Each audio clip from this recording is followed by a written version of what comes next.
নিস্তব্ধ পরিবেশ, চারিদিকে নিরিবিলি স্থান, কোনো মানুষকেও কাবু করতে সক্ষম। যে বাড়িতে সারাক্ষণ চিল্লামিল্লি করে বেড়াতো, ছোটাছুটি করে বেড়াতো, সেও আজ লুকিয়ে মেয়ের মতন চুপ করে জাঙ্কুকের কোলে বসে আছে। মাঝের ছোটখাটো সোফাটায় বসে আছে জিমিন আর সুগা। তাদের মাঝে একটুও জায়গা অবশিষ্ট নেই। বাপাসের সিঙ্গেল সোফায় বসে আছে জঙ্কুক, তার কোলের ওপর তে। অপর পাশে ডান দিকের সোফায় বসে আছে ইউনহো, চোখ সকলের মাঝ বরাবর থাকা ল্যাপটপের ওপর। টেবিলের ওপর ল্যাপটপটা ধীরে ধীরে লোডিং হচ্ছে। মিনিট খানিক আগে একটা ফাইল ডাউনলোডে বসিয়েছিল। তিনজন যুবক করুণাময়ী দৃষ্টি দিয়ে তাকিয়ে আছে সেই ল্যাপটপের দিকে, আশায় আছে ভালো কিছুর। এদিকে সুগা চিন্তায় হাতের সমস্ত নখ একটা একটা করে কামড়াচ্ছে। জিমিন বারবার পিট করে তাকাচ্ছে। একবার সুগার দিকে তাকায়, আরেকবার চোখ তুলে ল্যাপটপের দিকে তাকায়। আজ জাঙ্কুকের মুখ স্তব্ধ হয়ে আছে। এদিকে ইউনহো, তার কোনো চিন্তাই নাই। সে মূলত বসে বসে চিপস খেতে ব্যস্ত। হঠাৎই ল্যাপটপ থেকে বুবু আওয়াজ আসলো। ফাইল ওপেন হতেই সুগা এক চিৎকার দিয়ে উঠলো, যেটা দেখে সকলে ভয় পেয়ে যায় আর সুগার দিকে বড় বড় চোখে তাকায়। কি হয়েছে সুগা? রেজাল্ট কি আসলো? কি ফেল করলি তো? আমি তো আগেই বলেছিলাম তোর দ্বারা পাস করা সম্ভব না। তোর মুখে ঠাসা গোবর শালা। আমি ফেল কেন করব? অসম্ভব ব্যাপার। এমবিবিএ তে আমি সিলেক্ট হয়ে গেছি, মানে বিজনেস স্টাডি কোয়ালিফাইড। সুগা খুশিতে সেইখানেই নাচতে শুরু করে, যেটা দেখে সকলেই হা। আসলে সুগা এমবিএ তে সিলেক্ট হয়েছে, এরপর সে নিজের বিজনেস শুরু করতে পারবে। খুশিতে সুগা অট্টহাসি দিয়ে ওঠে, লাফাতে লাফাতে বসে থাকা জিমিনকে উঠায় আর শক্ত করে জড়িয়ে ধরে। গাঢ় একটা চুমু খায়।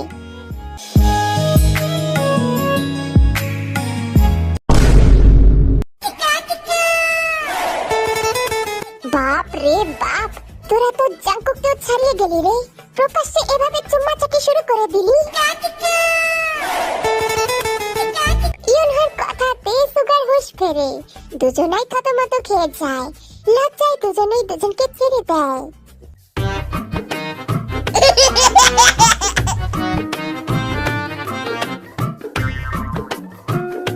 এবার বলা জাঙ্কুকের। বিজনেস ফাইলের পাশেই আরেকটা ফাইল ওপেন হতেই জাঙ্কুক সুগার দিকে তাকায়।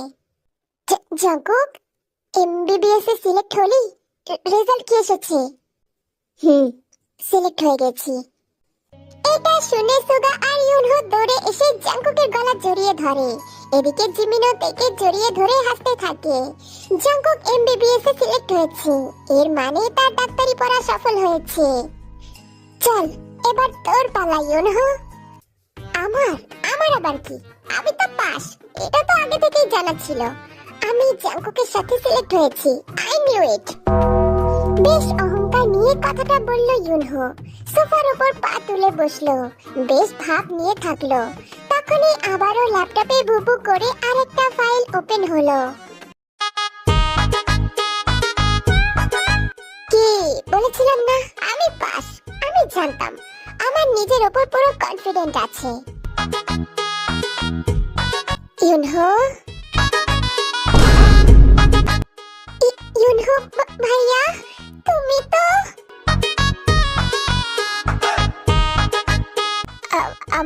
তো আমি তো কি ফেল করেছি নাকি? না না, হতেই পারে না। আমি আর ফেল করব? কোনোদিন সম্ভব না।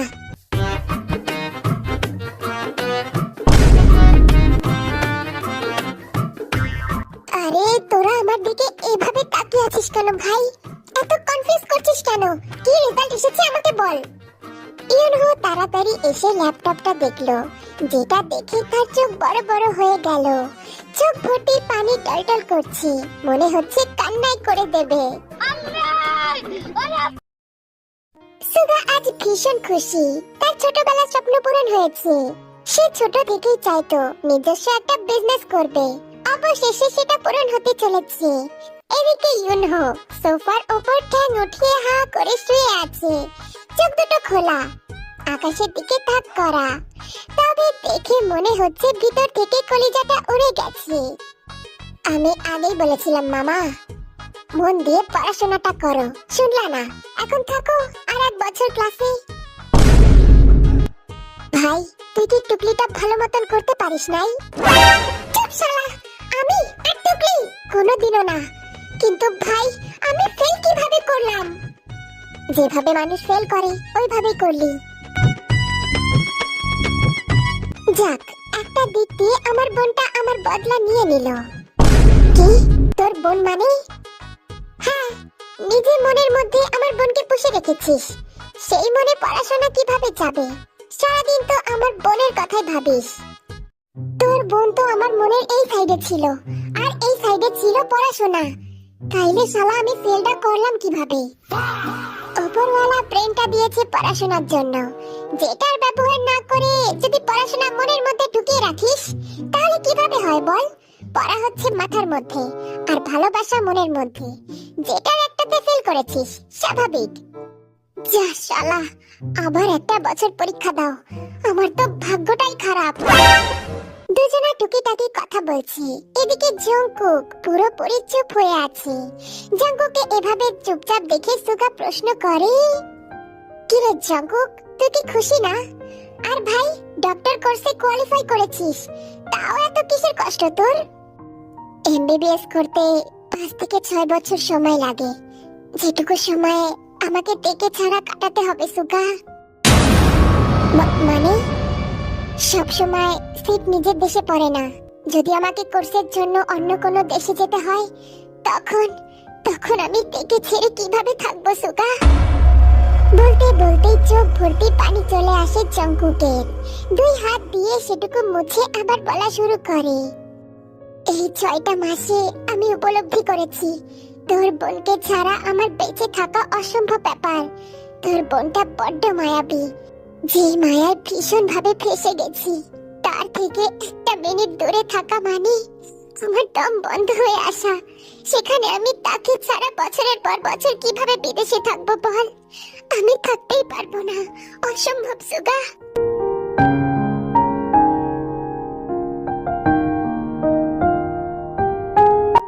মিশ্রিত কথাগুলো দূর থেকে জিমিনও শুনলো, পরক্ষণে উপলব্ধি করলো একটা পুরুষ কতটা ভালোবাসলে নিজের বউয়ের জন্য কান্না করে। দূরে থাকতে হবে বলে অঝরে কান্না করছে। সুগা জঙ্কুককে সামলায়, এদিকে জিমিন থেকে রান্নাঘর থেকে আসতে দেয় না। জঙ্কুকের কান্না দেখলে তেও নির্ঘাত কান্না করে দেবে, তখন থেকে সামলানো হয়ে যাবে আরো বড় দায়। এদিকে ইউনহো দেবদাসের মতো বসে আছে, তার তো 1 বছরই লস। এখন আবার একা একা পড়াশোনা করে পরীক্ষা দিতে হবে, তারপর সিলেক্ট হবে। এতদিন সে দেশেও ফিরতে পারবে না, আর না তার লিসাকে দেখতে পারবে। আহারে কি কষ্ট, এই কষ্ট সে কোথায় রাখবে?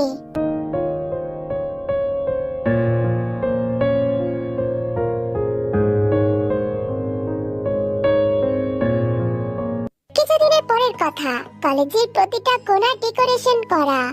আজ কলেজে গ্রাজুয়েশন পার্টি, সেই সমস্ত স্টুডেন্টরা আনন্দে ছুটে ছুটে বেড়াচ্ছে। কলেজের ক্যাম্পাসে বড় একটা স্টেজ করা হয়েছে, চারিপাশে স্টুডেন্টে গিজগিজ করছে। কলেজের গেট দিয়ে হঠাৎ 3টে বাইক প্রবেশ করলো। প্রথম বাইকে একজোড়া কাপল, মাথায় হেলমেট পরা। দ্বিতীয় বাইকেও সেম, তৃতীয় বাইকে সিঙ্গেল একটা ছেলে। এক এক করে বাইক থেকে নামতেই সকলে হা হয়ে তাকিয়ে থাকে সেদিকে। সেদিন যেমন পুরো কলেজ জঙ্কুকদের দিকে তাকিয়ে ছিল, আজও ঠিক তেমন ভাবেই তাকিয়ে আছে। জঙ্কুক প্রথমে নামলো, তারপর তেকে কোলে করে নামালো। পরপর পিছনে 2টো বাইক থেকেও তারা নেমে গেল। এক এক করে হেলমেট খুলতেই সকলে চিল্লিয়ে উঠলো। এত দিনে সকলে জেনে গেছে জঙ্কুকের বউ আছে, আর বউটাও ভীষণ সুন্দর, একদম পুতুলের মতো দেখতে। জঙ্কুকের হাত থেকে হেলমেট নামিয়ে রেখে হাতটা নরম করে ধরলো, তারপর হাঁটা দিল সামনের দিকে। পিছন পিছন সুগাও হাঁটছে জিমিনের হাত ধরে, যেটা দেখে আরো হুল্লোড়ের আওয়াজ ভেসে আসে। এদিকে ইউনহো কলেজে ভীষণ ফেমাস, সবাই তাকে কোরিয়ার হ্যান্ডসাম বয় বলে চেনে। সে আপাতত সিঙ্গেল, কলেজের সবাই এটাই জানে। তবে ফেল করেছে শুনে সকলে কষ্ট প্রকাশ করেছে। এত হ্যান্ডসাম একটা ছেলে ফেল করলেই বাকি হয়েছে, হ্যান্ডসামের দিক দিয়ে তো পুরোপুরি পাস। দূরে দাঁড়িয়ে রোজ আর সুজি সমস্তটাই দেখলো। রোজ তো দূর থেকে দেখেও আনন্দ পায়। সে সুগাকে ভালোবাসে, সত্যিকারের ভালোবাসে। যদি সুগা অন্য মেয়ের সাথে খুশি থাকে তাহলে সেটাই মেনে নেবে সে। ভালোবাসার মানুষের মুখের হাসিটাই তো সব থেকে আসল পাওয়া। তবে এদিকে সুজি রাগে তার মাথা ব্যথা করছে, অহংকার ভেঙে চুরমার হয়ে গেছে। তার মতো সুন্দরী মেয়েকে রেখে শেষে কিনা ওই বাচ্চা মেয়েটাকে বিয়ে করলো, যেটা সুজি কিছুতেই মানতে পারছে না। সারা কলেজ হই হুল্লোড়ে ব্যস্ত। হঠাৎ মাইকের আওয়াজ শুনতেই সমস্ত স্টুডেন্ট শান্ত হয়ে যায়। স্টেজের উপর অ্যানাউন্সমেন্ট হচ্ছে। মিস্টার স্কোকাই মাইক হাতে সমস্ত স্টুডেন্টের সুনাম করতে ব্যস্ত। তিনি সেই সমস্ত স্টুডেন্টদের কংগ্রাচুলেশন করেন যারা কলেজে টপ করেছে। তাদের মাঝে মিস্টার স্কোকাই মাইকে জাঙ্কুকের নাম নেয় এবং তাকে স্টেজে আসার জন্য অনুরোধ জানায়। জংকুক নির্দ্বিধায় স্টেজে উঠে যায়। সুগা, ইউনহো, জিমিন আর তে স্টেজের পাশেই দাঁড়িয়ে আছে। মাইক হাতে জংকুক একটা বড় নিঃশ্বাস ছাড়লো। মনে মনে ভাবলো অতীতের কথা। তারপর বলতে শুরু করলো, এই কলেজ আমাকে সমস্ত কিছু দিয়েছে, যেগুলো আমি চেয়েছি সেই সমস্ত কিছু। এই কলেজে যখন প্রথম পা রাখি তখনই ভেবে নিয়েছিলাম আমার যত মেধা আছে সেই সব দিয়ে আমি আমার স্বপ্ন পূরণের দিকে এগিয়ে যাব। মাঝে মাঝে অনেক বাধা এসেছে, তবে সমস্ত বাধা পেরিয়ে এগিয়ে যাওয়ার নামই হলো জীবন। একটা সময় আমি ভরকে যাই, মাথার সমস্ত কিছু গোলমাল হয়ে যায়। তবে আমি চেষ্টা করেছি, না পেরে নিজের দেশে ফেরার সিদ্ধান্ত নিয়েছি। চলেও গিয়েছিলাম আমার বন্ধু সুগার সাথে। তার বাড়িতে আগে গেছিলাম। তবে যদি বলি আমি অন্য কারণে গেছিলাম তাহলে কি আপনারা আমাকে বিশ্বাস করবেন? যাকে না দেখলে আমার ভালো লাগতো না, আমার সেই মায়াবিনী কন্যা, আমার তে, আমার বেবি গার্ল, সে আমার জীবনে আসলো। তারপর থেকে সমস্ত কিছু আরো সহজ হতে শুরু করলো। নিজেকে অনেক স্পেশাল ভাবতে শুরু করলাম। আর আজ আমি এই পর্যায়ে। আমার এই সাকসেস আমার একার নয়, এর পিছনে আমার ফ্যামিলি, আমার বন্ধুরা আর আমার একমাত্র ভালোবাসা আমার বেবি গার্ল। জংকুকের কথা শেষ হতেই সকলে তে তে বলে চিল্লিয়ে উঠলো। জংকুক স্টেজ থেকে নেমে গিয়ে তের হাত ধরে স্টেজে নিয়ে এলো। এরপর এক হাত দিয়ে মাইক ধরলো আর অন্য হাত দিয়ে তের কাঁধ ধরে নিজের কাছে আনলো। Meet my one and only wife, Mrs জিয়ন তেয়ং, যাকে আমি ভীষণ ভালোবাসি, যাকে ছাড়া আমি একটা মুহূর্ত ভাবতে পারি না। আমার তে, আমার বেবি গার্ল। তে ড্যাপ ড্যাপ করে তাকিয়ে আছে জংকুকের দিকে। তার মূলত এত মানুষ থেকে ভয় লাগছে। জংকুকের একটা কথাও তার কানে যায়নি। সে শুধু ভয় কাঁপছে, হাত পা থরথর করে কাঁপছে। কারণ সামনের উপর একসাথে এত মানুষদের কোনোদিন দেখে নাই। ভয়ে তার মাথা ঘুরছে।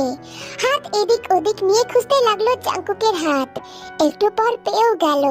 কাঁধ থেকে জংকুকের হাত নামিয়ে শক্ত করে খামচে ধরলো হাতটা। জংকুক বুঝে গেছে তের সমস্যা হচ্ছে। এত মানুষের মধ্যে তার অস্বস্তি হচ্ছে। তাই সে সাথে সাথে তেকে কোলে করে নেয় আর স্টেজ থেকে নেমে যায়। সামনে স্টুডেন্টরা এখনো হই হুল্লোড় করতে ব্যস্ত। সকলে তে আর জংকুকের নাম নিয়ে তাদের কংগ্রাচুলেশন করছে।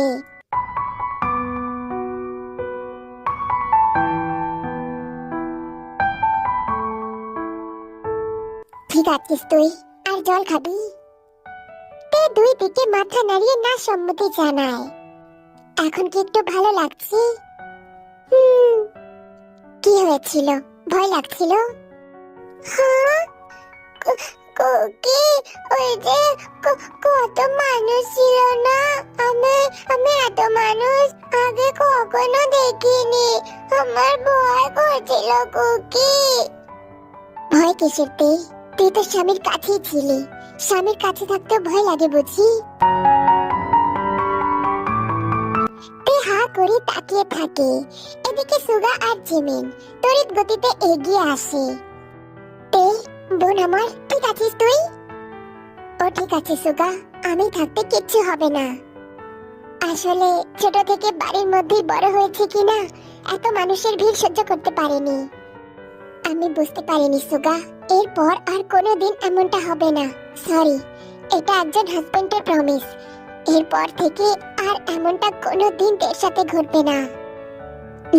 সে আমি জানি জাঙ্কুক, তুই যে আমার বোনটাকে কত ভালোবাসিস।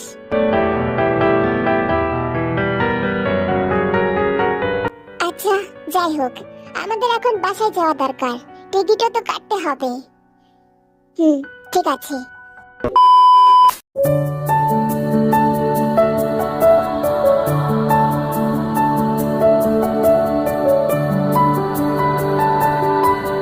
ডিনার শেষ করে যে যে যার যার বাড়ি চলে যায়। আজ জাঙ্কুকের বাসায় সবাই মিলে পার্টি করেছে, কারণ আর দুদিন পর তারা লন্ডন থেকে নিজেদের দেশে চলে যাবে। জাঙ্কুক শাওয়ার নিয়ে বাইরে বের হতেই দেখতে পায় তুই ফোনে কি যেন দেখছে। মুখটা একদম ফোনের কাছে নিয়ে গেছে, মনে হচ্ছে ফোনের মধ্যে ঢুকে যাবে। জাঙ্কুক ভাবে তে হয়তো আবার ইউটিউব দেখছে, তাই সে সাথে সাথে গিয়ে তের হাত থেকে ফোন কেড়ে নেয়। তুই আবার এসব দেখছিস, মানা করেছিলাম না? তুমি ফোনটা কেন নিলে? কতবার বারণ করেছি আমি এসব ইউটিউব দেখবি না। কিন্তু আমি তো ইউটিউব দেখছিলাম না, আমি তো গেম খেলছিলাম। তুমি সব নষ্ট করে দিলে, এখন আমি ওই বানি আইসক্রিমটাও খেতে পারবো না। সারা দিনে এত আইসক্রিম খাস, তাও গেমে একটা আইসক্রিম খেতে পারিসনি বলে এত কান্না বেয়াদব। ওটা বানি আইসক্রিম ছিল কুকি, কত সুন্দর দেখতে, আমি খেতেও পারলাম না। বানি আইসক্রিম? ও আচ্ছা ঠিক আছে, ওটা ওটা আমি পরে এনে দেবো, ঠিক আছে? না, আমার এখনই লাগবে। কত সুন্দর করে আমি গেমে বানি আইসক্রিম বানিয়েছিলাম। আচ্ছা আচ্ছা ঠিক আছে, ওটা তো আমার কাছেও আছে। Do you want it? হ্যাঁ, ডু ইউ কি বললে ওটা? বললাম আমার কাছে একটা বানি আইসক্রিম আছে, তোর কি দরকার? হ্যাঁ, তোমার কাছেও বানি আইসক্রিম আছে? সত্যি কুকি? হ্যাঁ, একদম বানির মতো দেখতে। তুই কি দেখতে চাস? হ্যাঁ, কিন্তু কোনটা? যেটা তুই প্রতি রাত, সেটা তোর হাজবেন্ডের বানি। ও ওই ওই লম্বাটা, ওই যে যেটা তুমি কুকির ছোট ভাই বলে ডাকো, ওইটা? কি করে? ওইটা। হ্যাঁ, সত্যি কুকি? তুমি আমাকে ওইটা দিবা? কি করে? হ্যাঁ হ্যাঁ, আমি ঠিকই জানতাম রোম্যান্সের কথা শুনলে এই মেয়ে একদম থাকতে পারে না। এক পায়ে রাজি, বেয়াত একটা। কুকি কুকি, তুমি কখন খেতে দিবা? প্লিজ আগুনে দাও না। কি করে? সব সময় উল্টা পাল্টা জিনিস, তাই না? তুই কি জানিস তুই একটা মেয়ে? মেয়ে মানুষদের একটু লজ্জা থাকা দরকার, ধৈর্য থাকা দরকার, যেটা তোর মধ্যে একদম নেই। রোম্যান্সের কথা শুনলেই সবার আগে রাজি, তাই না? তো তো কি হয়েছে কুকি? আমার ওইগুলো ভালো লাগে, আর আমি তোর হাজবেন্ড। আমাকে দেখে লজ্জা পাবি তা না, আরো নির্লজ্জ হয়ে গেছিস। তো কি হয়েছে? আমি ওইসব নির্লজ্জ হতে পারি না, আমার কোনো লজ্জা ধজ্জা নেই। তুমি বললে তুমি ওই ছোট ভাইকে দিবা, তাহলে কখন দিবা কুকি? পরে, আজ না।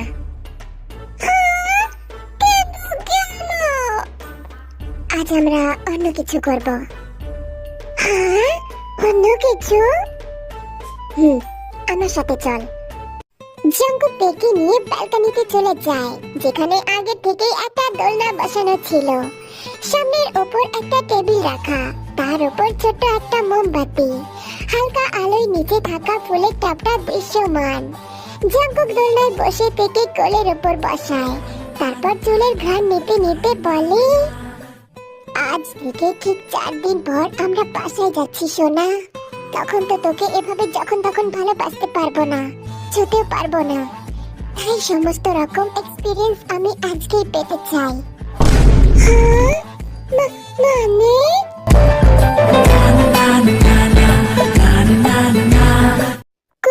কুকি, তুমি তুমি কি এক্সপিরিয়েন্সের কথা বললা? এখনই বুঝতে পারবা সোনা। কুকি, এই দোলনাটা কত সুন্দর, কি সুন্দর।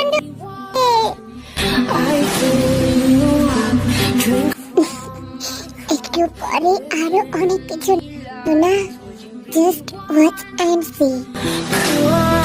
জাঙ্কুক একবার চোখ বুলিয়ে পুরো দোলনাটা দেখলো, তারপর কথা নেই বার্তা নেই থেকে কিস করতে শুরু করলো। 1 সেকেন্ডের মধ্যে চমকে গেলেও সেও জাঙ্কুকের সাথে তাল মেলায়। মানে বুঝতে পারছো, এমনি এই বেবি এত রোম্যান্স পাগল, তার উপর যদি আবার জাঙ্কুকের পারমিশন থাকে, তাইলে তো আর এই বেডিরে কে আটকায়। জাঙ্কুক পেকে শুয়ে দিয়ে নিজে দোলনার উপর উঠে পড়ে। তারপর ওই তো দোলনায় যেমন আর কি ওইসব ওই লজ্জা করি, ওই তো ওগুলা হয় না, ওগুলাই হয়। যেদিন কপালে একটা জামাই জুটে সেদিন বলবো, না হলে এসব বলতে গিয়েও কান্না আসে, বুঝছো?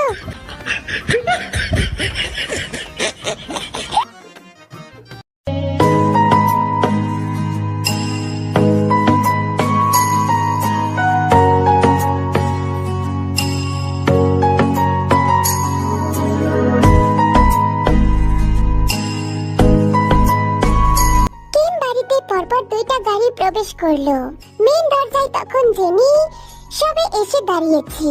গাড়ির মধ্যে থাকা মানুষগুলোকে দেখে জেনি খুশি হয়ে এগিয়ে আসে। আরে আন্টি, আপনারা? আঙ্কেল কেমন আছেন? এই যে মা, ভালো আছি। আসুন ভিতরে আসুন। কেমন আছেন বেয়াই?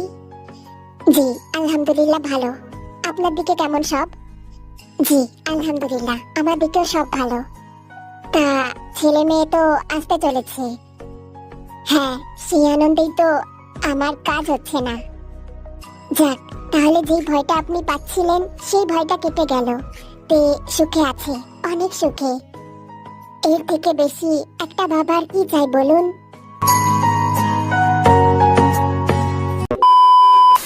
কেমন আছেন বেয়ান?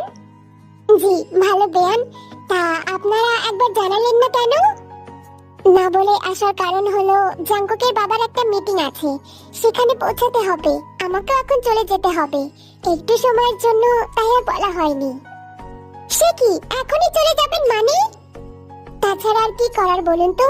পরশু আমার ছেলে বৌমা আসবে, বাড়িতে যে অনেক কাজ, সেসব ভুলে গেলে চলবে? তাও ঠিক, 6 মাস পর ওদের দেখতে পাবো, এর থেকে আনন্দের আর কি হতে পারে বলুন তো? জি বেয়ান, আপনারা কিন্তু সকাল সকাল যাবেন, নাহলে কিন্তু আমি আর তে ভীষণ রাগ করব। সেসব চিন্তা করবেন না, আমরা সময় করে পৌঁছে যাব।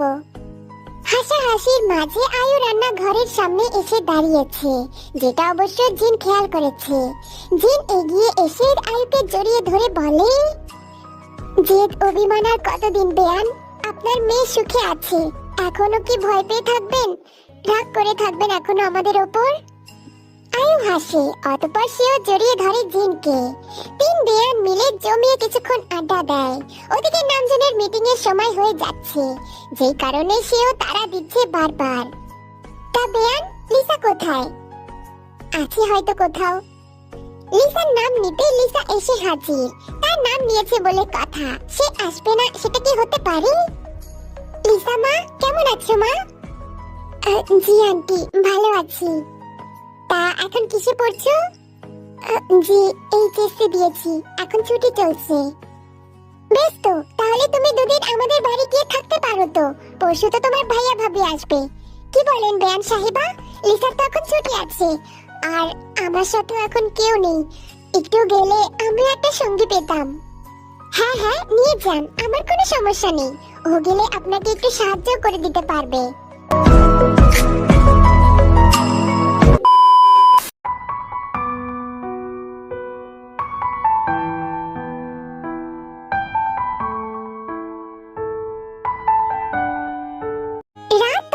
10:45। লিসা আর জিন লিভিং রুমে বসে আছে। লিসা তো ঘুমে ঢলে পড়েছে, যেটা দেখে জিন বলে, লিসা যাও তুমি রুমে গিয়ে শুয়ে পড়ো, আর জেগে থাকতে হবে না। আমি বরং জাঙ্কুকের বাবার জন্য অপেক্ষা করছি। জিনের কথা শুনে লিসা উপরে চলে যায়, আর এদিকে জিন নামজনের জন্য অপেক্ষা করতে থাকে। একটু পর নামজন বাড়িতে প্রবেশ করে, নিজের কাছে থাকা চাবিটা দিয়ে মেইন গেট লক করে চলে যায় ভিতরে। তোমার আজকে এত দেরি হলো যে? কেন, মিস করছিলে বুঝি? মিস না চাই, কখন থেকে খাবার নিয়ে অপেক্ষা করছি। আরে বাহ, এত ভালোবাসা! কি ব্যাপার মিসেস দজ্জাল, হঠাৎ এত ভালোবাসা দেখাচ্ছেন? চাই, আমি আগে থেকেই তোমাকে ভালোবাসি, শুধু তুমি দেখো না। তা দেখবো কিভাবে, বউ যা লাজুক। তাই ইচ্ছে আছে নাকি?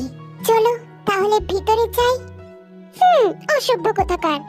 লিসা এসেছে জানো, তাড়াতাড়ি খেয়ে নাও। ও যদি আবার জেগে যায় আর তোমার এই উটপাটাং কথা শুনি, কি ভাববে বলো তো? আর এমনিতেও আমার ঘুম পেয়েছে।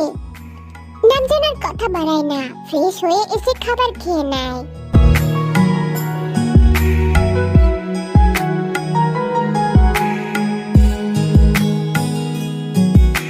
আজ এত খুশি খুশি লাগছে যে, কি ব্যাপার? যা বাবা, তা খুশি হব না? আমার ছেলে আর বৌমা ফিরবে, এর থেকে আর খুশির ব্যাপার কি হয় বলো তো? শুধু একা খুশি হলে চলবে?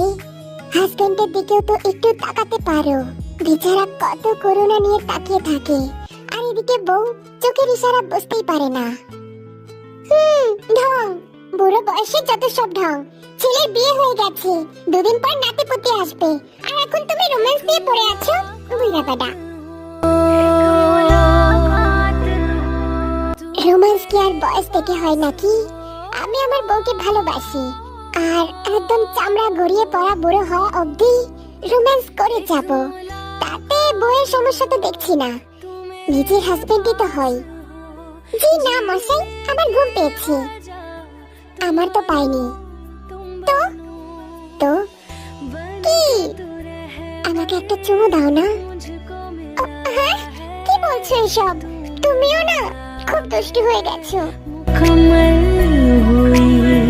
তারপর নামজন জিনের দিকে তাকিয়ে একটু মুচকি ये सब क्या देखना पड़ रहा है?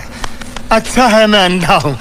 তোমাকে জ্বালাই কি কি বানাইতে হয় আমার আল্লাহ, এগুলো আমি কি বলতেছি? বলতে যে 10 ঘন্টা হাসছি।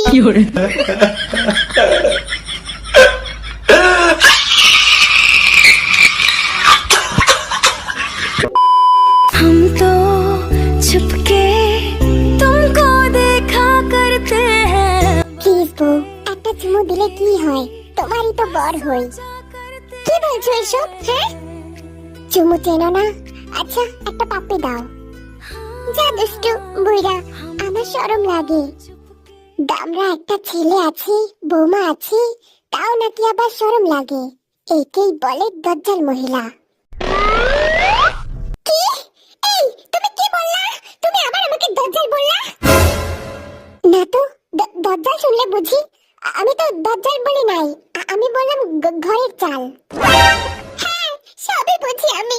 বুড়ো হয়ে গেছি না, এখন তো আমাকে আর ভালো লাগে না, তাই না? যা বাবা, এই তো তোমাকে কাছে ডাকলাম, তুমি নিজেই তো বললে বুড়ি হয়ে গেছো, তাই নাকি এসব করা ঠিক না। আবার এখন নিজে বলছো বুড়ি হয়েছে বলে ভালোবাসি না। এ তো মহা মুশকিল। থাকো তুমি তোমার মুশকিল নিয়ে, আমি একাই ভালো। দজ্জাল না আমি, ঠিক আছে, আমি দজ্জালই ভালো। আহা জিনু, সোনা আমার, রাগ করে না। তুমি তো আমার চাঁদ, তুমি আমার সব। দজ্জাল তো আমি মজা করে বলি, আমার দজ্জাল মহিলা। যাও তো, আর ঢং করতে হবে না। এই দেখো, তাকাও আমার দিকে। আমি তো শুধু তোমাকেই ভালোবাসি আমার দজ্জাল মহিলা। আমি তো এটা মজা করে তোমার নিকনেম দিয়েছি। ওই যে দেখো না, সবসময় কেমন খিটখিট করো, ওর জন্য। কি? আমি খিটখিট করি? আচ্ছা ঠিক আছে, তাহলে আমি ওটাই করব, আমার একদম কাছে আসবে না। ওই দেখো আবার রাগ করে, এই মহিলা দেখি রাগ কমেই না। ঠিক আছে যাও, আর রাগ করব না। আচ্ছা আচ্ছা সরি সোনা আমার, তাকাও একবার। এবার একটা চুমু খাই। কি বলো, খাবো? তোমার ইচ্ছা।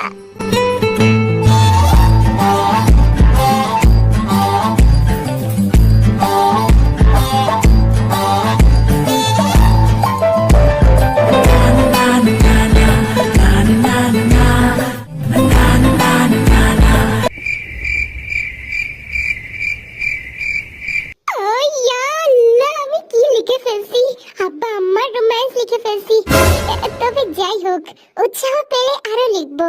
তাই আমাকে উৎসাহ দিতে থাকো, আমি আরো লিখতে থাকি। আচ্ছা ঠিক আছে, টাটা, লাভ ইউ, বাই বাই।